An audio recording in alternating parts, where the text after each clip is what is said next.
எப்படி இருக்குது அப்படின்னா, லக்னாதிபதிங்கிறது வந்து உயிர். அதாவது இந்த ஜாதகரை பற்றி என்னென்னலாம் சொல்ல முடியுமோ அதெல்லாம் லக்னத்தை வச்சு சொல்லிடலாம். அவங்களுடைய குணம், நிறம், அவங்களோட லைஃப் ஸ்டைலு இது எல்லாத்தையும் கூட இந்த லக்னத்தை வச்சு அடிப்படையாக வச்சு சொல்லிடலாம். இந்த லக்னாதிபதி எங்கே இருக்கிறாரு, எப்படி இருக்கிறாரு, அவர் யார் கூட சேர்ந்துருக்கிறாரு, அதை வச்சு நிறைய விஷயங்களை சொல்ல முடியும்.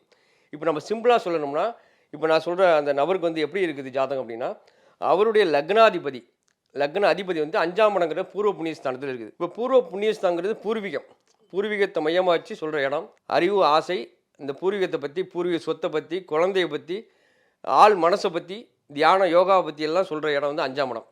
அப்போ அந்த ஜாதகருக்கு லக்னாதிபதி 5ல் இருக்குது. அப்போ 5ல் இருக்கிறதுனால என்னன்னா, அவர் எங்கே போனாலும் பூர்வீகமான தான் சொந்த ஊரில் இருக்கணும்னு தான் அவருடைய ஆசை.